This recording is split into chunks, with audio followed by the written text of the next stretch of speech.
What's going on, guys? Stevie here with Lucky Crit, and today we have an exciting announcement for Pokemon Go. I honestly wasn't really expecting it with how things have been lately, but a Valentine's Day event is coming to Pokemon Go between February 8th and February 15th, so let's check it out. Trainers, with Valentine's Day just around the corner, we couldn't think of a sweeter time to double the amount of candy you'll earn every time you catch, hatch, and transfer Pokemon. Your buddy Pokemon is also getting into the Valentine's Day spirit, and will be finding candy twice as fast.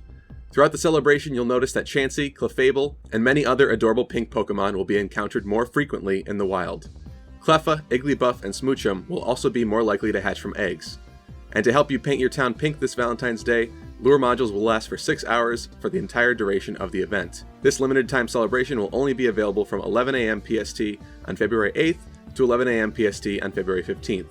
So grab your Valentine, get out, and explore the world around you. So honestly, this is coming at a time that is really crucial for Pokemon Go, because the game is really dying at this point. Personally, I'm okay if they were to wait and release Gen 2 over the summer, but I think in terms of all the YouTubers making videos about Pokemon Go, all the people playing Pokemon Go, it's pretty clear that a lot of the players will move on to other games for now, and who knows if enough people will even come back this summer to make it worthwhile to even have a Gen 2. And continue the game. So at this point, I do think this is a nice little gift from Niantic. However, a lot of people were expecting Espeon and Umbreon, or maybe some new Gen 2 Pokemon for Valentine's Day, and it seems like we're probably not going to be getting that unless they're going to hide a little bit of a surprise with this.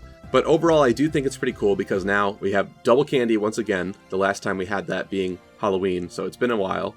We have double candy from Buddy Pokemon as well. Chansey, Clefable, and other pink Pokemon will be encountered more frequently, as well as Igglybuff, Smoochum, and Cleffa more likely to hatch from eggs. Lure modules lasting 60 minutes. So all of that is really nice, especially for the players that haven't caught a Chansey yet. Thankfully, I was fortunate enough to have hatched a Chansey, but I definitely don't have enough candies for a Blissey, so perhaps I'll have to go out and catch some more Chanseys.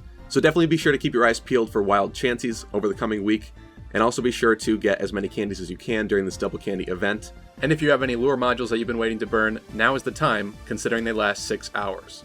So I didn't make a video talking about the data mine of the latest app update because it wasn't too big, but I'll run through it really quickly with you guys. Basically, a new badge was added into the code of the game for unknown. So essentially, if you catch what I'm assuming to be all 28 unknown species, you will unlock the unknown badge. 4 new sponsors were added to the game: Steamer, Hood, Slow Cooker, and Mixer. Just probably more sponsorship deals that are going to be coming into the game. It seems to me that each one of these is probably a sponsorship that can work in any country. So maybe some of these are for Japan, maybe some of these are for Europe, we never know. But they're just more placeholders, I think, for different code that's going to be injected into the game for these special events. There's even more traces of shiny Pokemon coming to Pokemon Go within this latest app update as well. It seems that the Pokédex is going to be able to track the number of encountered shiny variants of a Pokemon species in the same fashion as it tracks the number of caught and encountered. The same goes for genders and costumes. The change here is that shiny Pokemon is not considered a costume anymore. So they're definitely tweaking things and playing around with it in the background.